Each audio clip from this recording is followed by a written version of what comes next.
What's up, Safehouse family? Safehouse? What's going on? We're back. I know.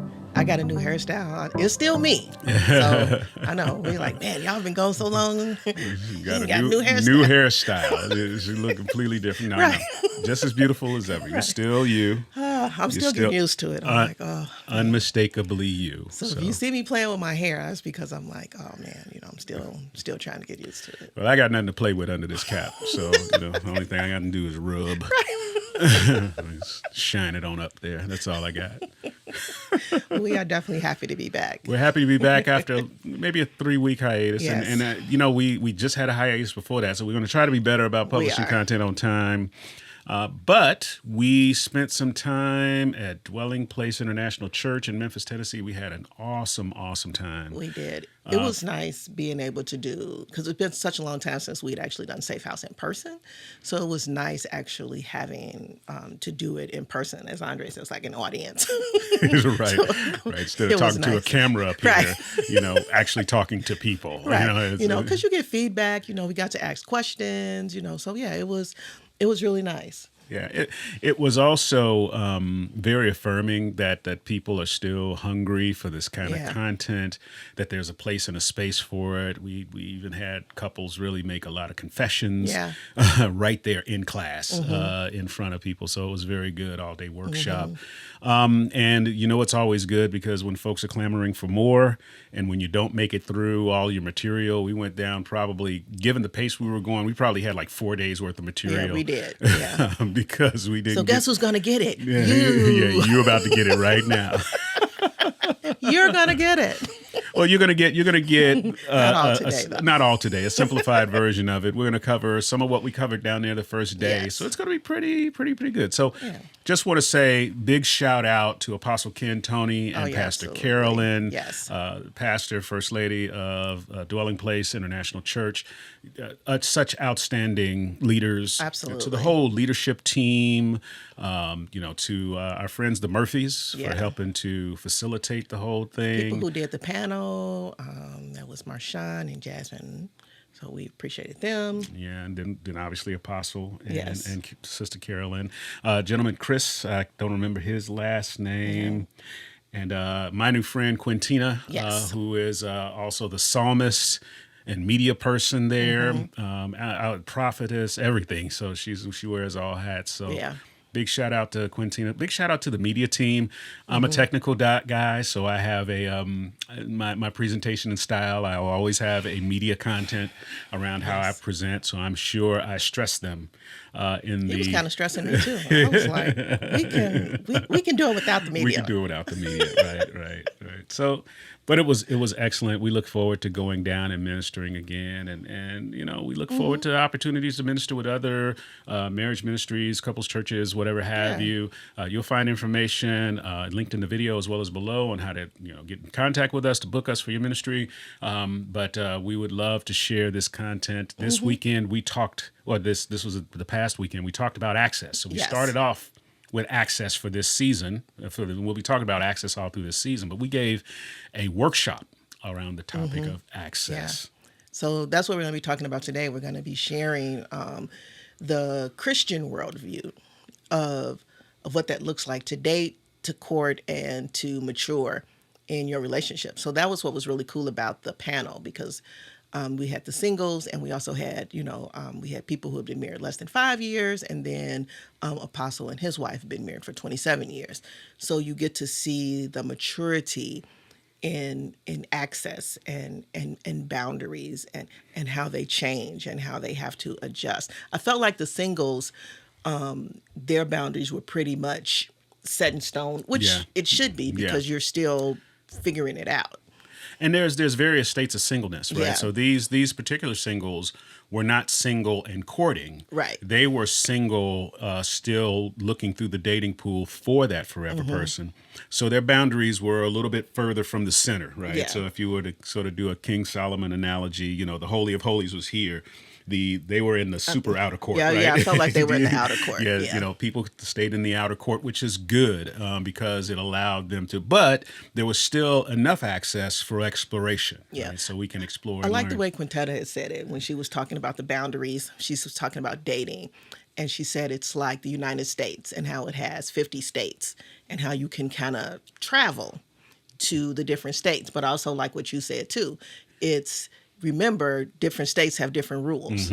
So, once again, even though you're crossing the boundary lines into these different states, there are still different rules. Yeah. And so, you still have to be aware of what the rules are, no matter where you cross. Yeah, and even different rules for if you're living there versus Yeah. if you're visiting there. Absolutely. Right? So understanding those boundaries and those movements, I thought it was very, very good. The other great Yeah. point that she brought up, and we'll dig into this as we get more into the discussion, is that your boundary can quickly become someone else's conquest. Yeah, I thought that was a absolutely. very, Yeah. very salient point. And in that, when you're in the dating world, as soon as you announce that, look, I'm only going to go so far when it comes to affection, I'm trying to maintain, my holiness, whatever have you, that immediately becomes the goal. That be, I'm going to convince them, I'm going to see how far they can go.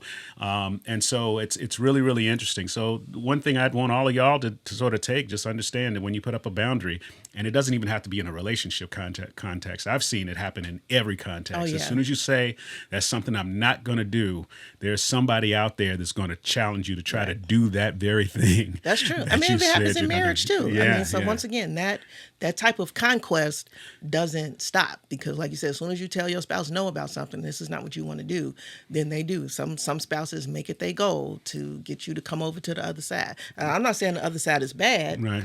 I'm just saying that that's the goal. Yeah. You just have to recognize that's there. Yeah. And well, good. Well, we're going to get into this. Remember, like the video, share the video, subscribe to the channel. Hit the little bell so you will be notified when we publish new content. We have new content coming out every other week. Sometimes we'll publish some things during the week, but we just want to make sure you stay up on everything that we're doing in the Safe House, and that the Safe House community has the most recent and relevant information as we go forward. Yes. So we're going to talk about access and the framework for access, talking about access controls, boundaries in relationships.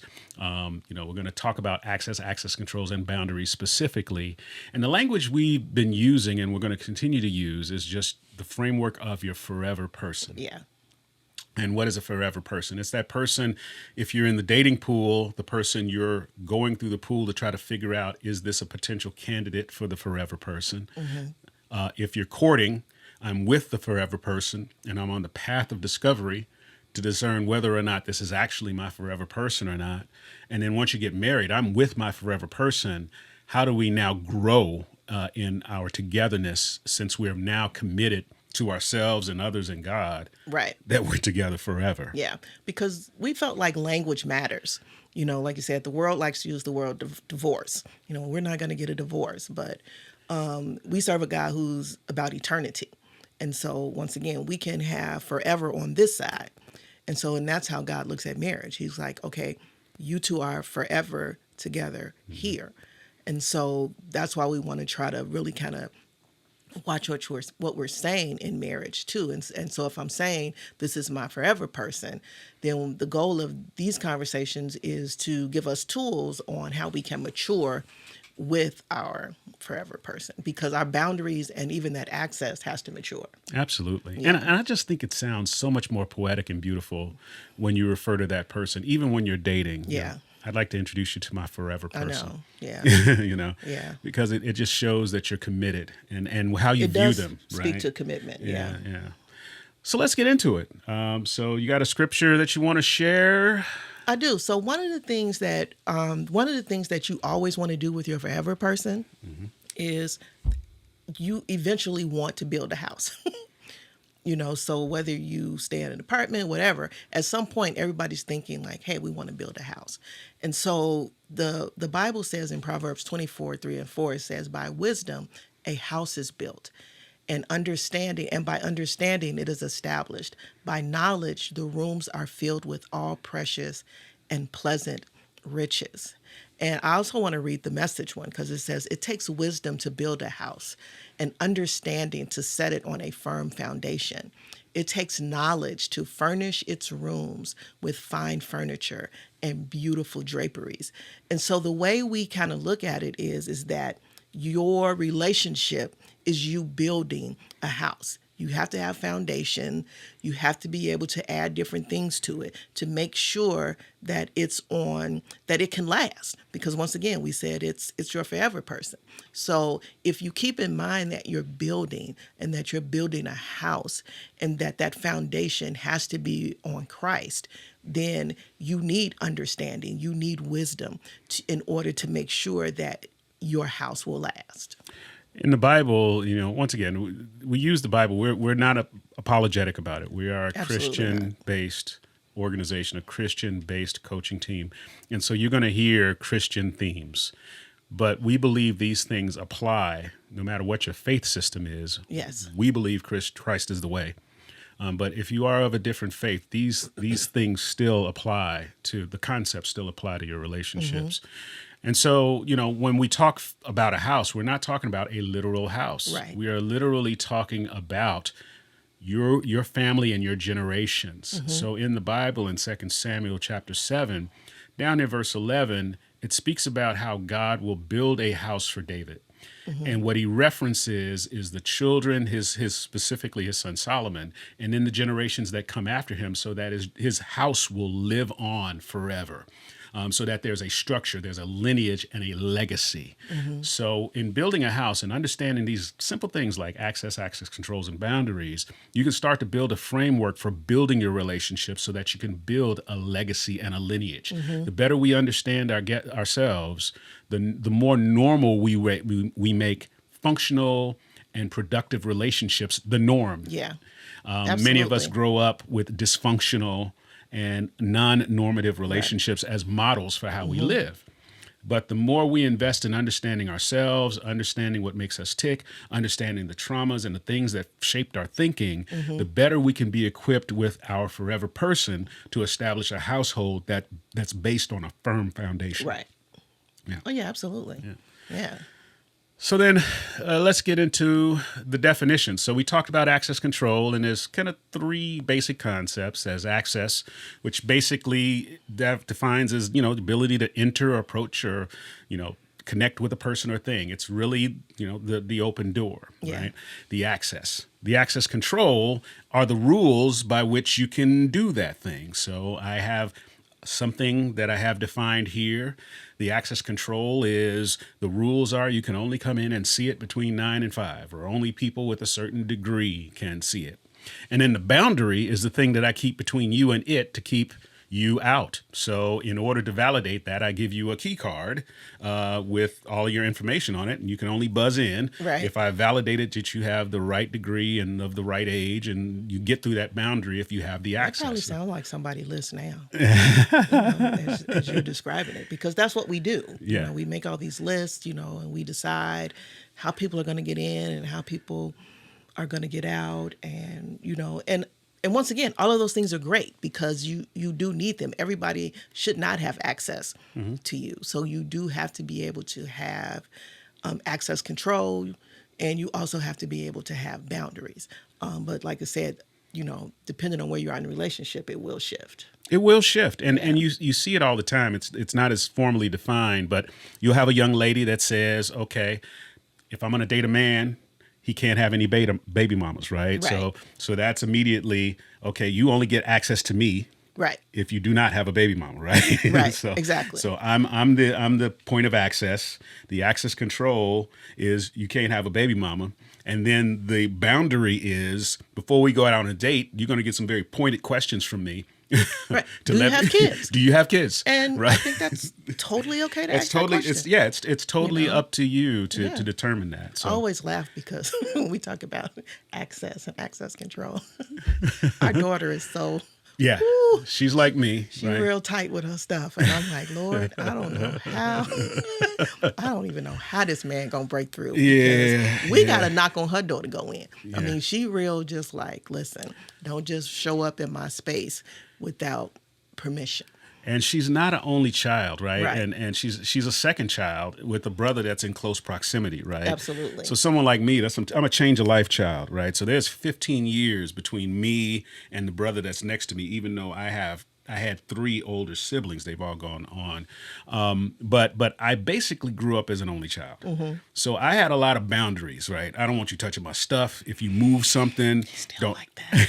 Yeah, I am still like that. He's still like That was sitting right Like, there oh my before. God. It's been sitting there for 3 weeks. Why has it We've moved? been married for Right? 30 years and there's still things I cannot touch. Yeah. And Which and is okay. I'm yeah, totally okay with you that. learn that about each Yes. other, right? And so, lesson here, right? Not every boundary has to go away just Absolutely. because It you're doesn't. married, right? Right. There are boundaries that are important that break down as Mm-hmm. relationships develop, but there's certain boundaries that are pretty much inconsequential boundaries Yeah. that are personal things, right? Now, the other side of that is, like I said, I have 4 brothers and 2 sisters. And so we all grew up pretty much in the same house together. So, of course, I didn't have any boundaries, Right. because there was no real place where anybody could go and kind of be private. I feel like my only private time was like if I was doing one of my chores, which is cleaning the kitchen. So nobody was coming in the kitchen to mess with me. But what I did find is once we got married, I had to put in boundaries, to say, because my family liked to call me at all hours of the night. And so it wasn't a boundary that I necessarily wanted to put in, but it was a boundary that was necessary to be able to say to my family, okay, you can't have access to me anymore 24 hours, 7 days a week. And the good part is that they still respect that boundary. They don't call. If my family calls after 10, then I know it's an extreme emergency. So they'll try to get in under the wire. But like I said, if anybody in my family calls after 10 o'clock, I know it's an emergency. Yeah. And once again, being older and mature, I don't know if that's a realistic thing. I know my family, I grew up with an older mother and father, and it's kind of funny culturally. If someone called after 10, that means somebody's died, something bad has happened, right? Because they were older and once again, we're going back to the 70s when we still had touch tone and rotary phones on the wall and there was only 1 or 2 in the house, right? So That it's is not like true. you have mobile phones and you can answer your phone in your I was bed. surprised we was even dating back in those days. Yeah, I'm yeah. like, who's calling on the landline? I mean, really? Yeah. And so it was a different world, right? So if the phone rang after a certain hour, oh my God, Yeah. somebody's hurt, somebody's in the hospital. Yeah. There's usually an expectation you get up. And so I brought that culture with me.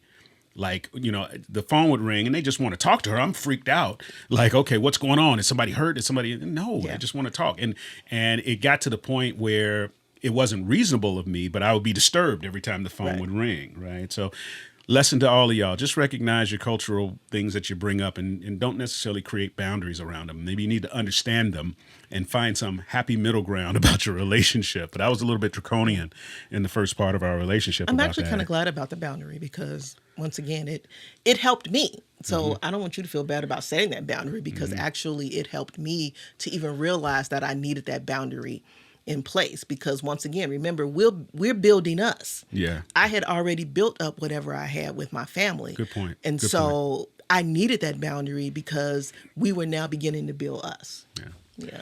So, I think we've done enough Bible. I don't know if I, give well, you know what? I got to give it. It's too good of an example. So once again, for you Bible thumpers out there, biblical example of access control. So we know about the Garden of Eden, right? And we know about what God put in the Garden of Eden. And he talked about all the trees that you can eat from except this one, right? So he created access to everything there. And then an access control was don't eat of this one, right?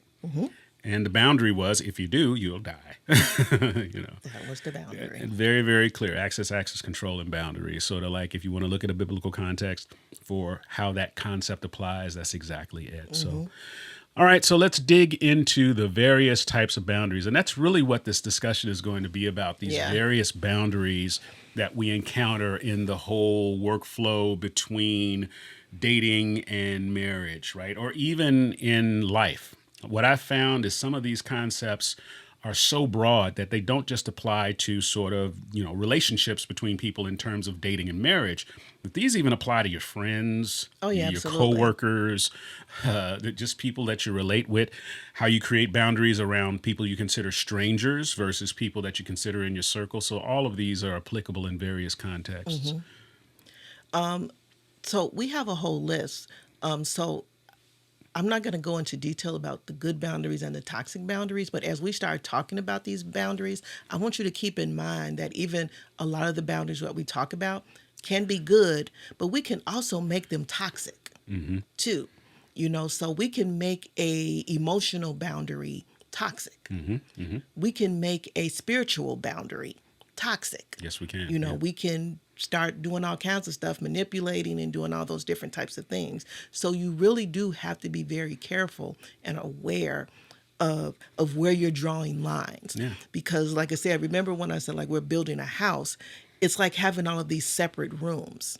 And so the thing about access is when you're together, I should still be able to have access to the room. So, now sometimes, like you said, some of the doors might be locked for a while, but at some point the goal is for me to be able to unlock the door and give you some access. So I can give you a great example of a toxic boundary that seems good and spiritual, but it becomes toxic. And it's access to the room of collaboration and discussion. So if we have a room of collaboration and discussion and reasoning, right? Because in that room, we're going to discuss things that we don't necessarily agree about, right? That is true. I can create an access control and boundary by saying, well, God told me this. And now I've just shut the conversation down. And I'm not saying that God hasn't told you something, right? But in a lot of cases, especially those that are spiritual, when we feel really strongly about something, in order to end the debate, we will interject God. And I also feel like where that can become toxic is if you have one person in the relationship that's a little bit more stronger in that area spiritually. Yeah, and so the other person will always feel like, I don't have nothing to say because I can't compete with that. You the one praying and you the one worshiping and you doing all this stuff. Right, so right. I don't hear from God like that. Right. I got a slingshot and you got a 357 Magnum exactly. over here. So, and so, that fight is automatically, I'm automatically shut down. Right. We can no longer discuss. We can no longer reason. And once again, I'm not going to question whether or not people hear from God, but I do question if every time we get to the tension point of conflict, all of a sudden you hear from God in order to end the discussion. Yeah. When really the Bible even causes us to reason together. Yeah, that is what the Bible says. Yeah. But that's what to me, that was the good part about understanding. It's like the only way that we come to an understanding is if we're able to talk about it. Yeah. Yeah. Yeah, but once again, that's the room. Maybe we can even start using that language, using it the room. The access to the room. Yeah. So the room of communication and collaboration. You can close off access by having shutdown words, right? When we're having a discussion in the room of collaboration, I can immediately put you outside of the boundary by throwing something at you that has nothing to do with the topic. Like, well, you always get emotional around these topics, right. That's Andre's keyword, always. You always get emotional. So it's like you always, I always do that. You mean I always, whenever we talk, I always do that. Nobody Is that always really does true? anything. Right? Yeah. Or you never give me any credit for anything. Absolutes. It's like, those absolutes. Language. When we start using absolutes in our discussion, we can now create boundaries around discussion.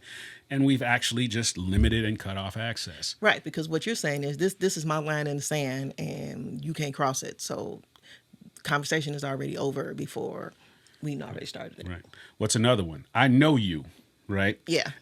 I know you and I know what you're thinking, Yeah. right? Do you? And so now I've become a mind reader, right? And this person may have behaviors that give you indications to what you think what they're about to say or what they're about to do. Or you may think you understand their character so much that you can predict what they're about to say. But you are not God. So you do not have insight into what they're about to say, no matter what you think. Even if sometimes you're right, they could come out and say something completely different. They could have a change of heart. They could have a different perspective. Yeah. Most of all, you don't have the right to cut off their access to their point of view just because you believe you understand it in advance of them. That's real good because I felt like early on in our marriage, that was a big thing for us. Yeah. Like cutting off like the other person's point of view. Like we could be talking. I'd be like, no, the sky is blue. And you'll be like, no, all right, it's gray. I'm like, but it really, there are parts of the sky that's blue, and you're like, no, it's gray. And so what happened was, I just started to restrict access to my own thoughts, because I was like, well, since you seem to think everything you say is correct, then now I don't have any input. And we had several conversations like that. Yeah. He would be like, you don't have nothing to say? No, I don't have anything to say. Yeah, and I had to check, and at first you want to blame her, be like, oh, she don't want to discuss nothing. It's like, no, you've just trained her that there's no there's no value in her expressing her opinion, right? I've disabled access to her ability to express her opinion, for us to have discussions, for us to become productive, because the minute I start to lay down the law, there's no further discussion. Yeah. Right? There's no ability to articulate, and no matter how much I say that I want her to articulate, my behavior says something completely different. One of the things that Marshawn said at the conference was about him and Jasmine. They were talking about how they maneuvered through their boundaries, and he said, "We maneuvered through love, respect, and honor." And so you can tell when you're not respecting a person's boundary, when they say this is what it is, and even if you don't like it, you still have to be able to honor it. You still have to be able to respect it. Learn how to work with it. But a lot of us, we struggle with that, because why? Because we selfish and we want our own way. Well, we have our own point of view. Yes, right? we do. We have our own point of view. It's me. It's about me, and I want to is. make sure that I'm being heard. Yeah. Yeah. We're trying to win. Yeah, we're trying to absolutely. win discussion, Yeah. right? And once again, not realizing the unintended consequences of those behavior. Because now it's like, well, why doesn't my forever person want to talk to me at all? Well, Yeah. You've created an environment where they don't have access to discussion. Absolutely. Because I think one of the hardest boundaries to break through with anybody is traumatic boundaries. Yeah. Because in order for a person to want to share something traumatic, they have to know that they can trust you. Yeah. They have to know they can trust you. They have to have a safe space. Yeah. Because with traumatic boundaries, I didn't learn this too very young, because I have my own traumas. But once again, if my responsibility is to help understand her traumas, I have to create a safe space. This is the safe room. Yeah. I have to create a safe house, safe room, safe space, right? Yeah. I have to create that place where she can share. And regardless of how I feel about it, there's an impact there. That if this is my forever person, now we have to collaborate on how you get through it. Yeah. This is now our problem. And what's good about that is, it's like sometimes we bring our own trauma to the table, into the relationship. But even recognizing, like, I don't care how long you've been together. If you've been together for as long as we have, trauma's going to happen. Yeah. People have died, jobs have come, jobs have gone. Children can create trauma just by themselves. So once again, you have to be able to recognize when your spouse is now putting up a line that maybe wasn't there before. And so now you have to figure out, like you said, how to make it safe for your spouse to be able to talk about where they are.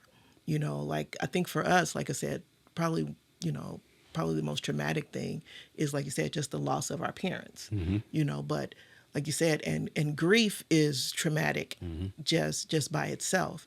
But recognizing that that even when you're grieving, that sometimes that person they need time.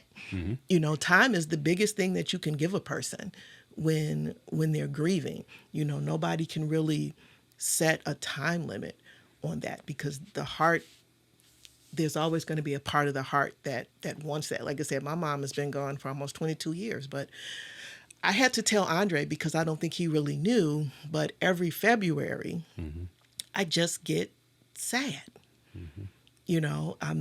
I'm just sad, and I had to voice that, because I'm sure he's probably wondering, like, why don't you want to be bothered or whatever? Especially, it's Valentine's Day, But once again, I'm not all excited about it. Nothing. Why? Because that was the month that my mom passed away, and so I finally just had to say that to him, to say, hey, February is just a hard month for me. I'm not going to be all happy-go-lucky or whatever. And some days, I want to eat 3 pieces of pound cake, And he's like, okay, at least now I know where all of this irritability and anger, because that's what grief is. It shows up. We think we're masking it, but we're not. Because the thing about traumatic boundaries is we tend to pull back when we're in trauma. But I think the thing that I'm learning too is one of the ways to break through that trauma is sharing it. So this way I can invite you in. Yeah. He can pray for me. He can say, hey, you know what? What can I do? Yeah. Do you want me to buy you some ice cream? Right. You know what I'm saying? So this way I don't have to go sit in my closet and eat my ice cream. Right. You can eat in front of me. Right. We can eat ice cream Exactly. together, right? And that's important. You can eat ice cream by yourself. Yeah. However you need to go through the process, Yeah. right? And, I'm going to take a page from the medical industry, right? They have the Hippocratic Oath, right? And the first thing is first to do no harm. Oh, wow. Yeah. That's First good. to do no harm. And in recognizing our spouse's trauma, rather than, which is, I know the manly impulse is to help them get over it, right? So we can get to some sense of normalcy or, sometimes it's selfish. We can get to a place that I want us to be, right? But better for worse doesn't have time blocks around it, right? There's no You teaching, sir. yeah, there's no Yeah. parentheses There's around no better parentheses for around around better that. and Yeah. worse, right? And so sometimes navigating these traumas, we have to step back and take a stance and say, how do I first not create any further damage in this situation, right? Because there's already damage here, Yeah. and I can't allow the time frame between where we are now and when this may have happened dictate how much care I need to take. Because if a wound that happened 10 years ago if the scab is ripped off every month, it's still a fresh Yeah, wound. it is. Yeah. And so we need to just take on that attitude. Let's first not do any harm. So that may mean I may need to do extra things to help understand. I may need to step back, or just let the process happen naturally without me trying to put English on the ball or Right. manipulate it or push it for my own purposes. Because once again, my push is only based upon the perspective of where I think you should be. Right. Right. And what I love about what you're saying too is it's like everybody's going to be in that room at some point, that safe room when it comes to trauma. That was just my moment to be in there. Yeah. But at some point you're going to be Right. in the room. And so your expectation should be that, okay, the same way that I was gentle and kind and understanding and compassionate with you when you were going through your trauma, I should be able to give you now that same treatment when we go into that room. And we both recognize that is still a safe space for both of us. There it is. Access to the safe room. Yeah. Are we giving our forever person access to the safe room? Because that's why a lot of couples don't communicate, because they, to be quite honest, they don't feel safe in saying what's really in their heart. Yeah. Because once again, like you said, they feel like the person's not going to understand. They're not Going going to to take it personally. They're going to do Absolutely. They're going to defend. Yeah. We watch defense become the biggest catalyst to disagreement, because as soon as I make an observation, rather than dealing with the observation, my first response is to defend, and then even that defense turns into an attack. Because you slap me and I slap you back, right? Right. I like what you said about the Hippocratic Oath, though, because if we kept that in the forefront of our minds, first, let's not do any harm. Yeah, first to do no harm. And the moment that I find myself being defensive, that's harmful. Yeah. I could be harmful. Recognize that I could be Yeah. harmful in my defense. Absolutely. Especially if I've been trained to defend myself by attacking. Yeah. Yeah. So this is big on access. We've only scratched the surface Yeah. in terms of the types of boundaries that are created through And we various only talked things. about two. Yeah, we only talked about two. But this is good. We hope everyone is being helped by this, because this issue of access is very important to the growth of relationships. Once again, as you're growing with your forever person, it's really examining those places in your heart that you may be limiting access to. It's understanding your spouses or your significant others, this person you're pursuing, what boundaries do they have and what do they come with that we need to understand. When we're at certain stages, it's not about getting past them. It's about understanding. Right. Absolutely. Other stages is about discovery. And then further, it's about growing. Yeah. So, And the reason why this is an important conversation is because, once again, like you said, when we start talking about our forever person, a lot of these boundaries that we're talking about can create irreconcilable differences. differences. Yeah.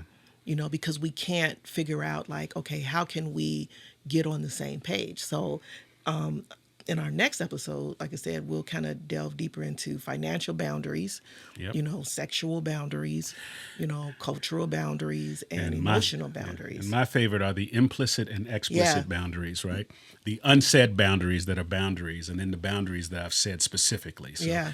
those can be points of contention in relationship, especially if I'm just one of these intuitive people that think you should just get it.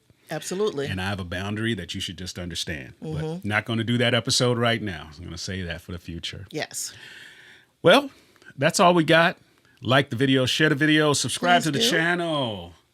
Ring the bell. Ring the bell. You can ring I knew she my was going to.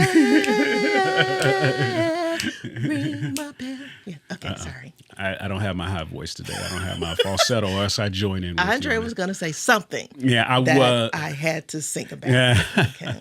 Yes, there's another song ringing in my mind too, but I'm not going to sing it. Don't sing it. I'm All not, right. I'm not. We love you guys so much. We And love we you. have missed actually being here in this environment and being able to share. So, like I said, we are definitely going to be more consistent in bringing forth our episodes because we actually enjoy sharing what God has put on our hearts in terms of marriage and making sure that we stay with our forever person or getting to our forever person, because once again, this is an opportunity for even singles. This is like a side note. I know we're getting ready to end, but I'm like, even on my social media, that has been like a point that people have been talking about, like boundaries. I think one of the girls, we've been talking about Chris Brown. I don't really know anything about Chris Brown. I don't really listen to his music or anything like that. But I guess there's this big thing about him taking pictures with, Yeah, I think if paying you, like if you- $1,000. if you pay like or whatever. $1,000, yeah. Right. And so one of the girls wound up taking a picture with him, and then it wound up breaking up their relationship or whatever. And so the conversation was around, okay, well, she should have known his boundaries. She should have known how he was going to feel about that. Yeah. Yeah. They weren't married. They were just in a relationship. Yeah. But that's another topic for another day, Yes. because really, when you're in a relationship, what's the expectation of your person's behavior, of your Yeah, partner's absolutely. behavior, Yeah. So if you happen to, run into your favorite star and you're starstruck by him, am I booed up and hugged up Listen, with him on the picture? Keke Palmer stuff got messed up because Yeah, of it too. So, yeah. we got to talk about that at Right. some point.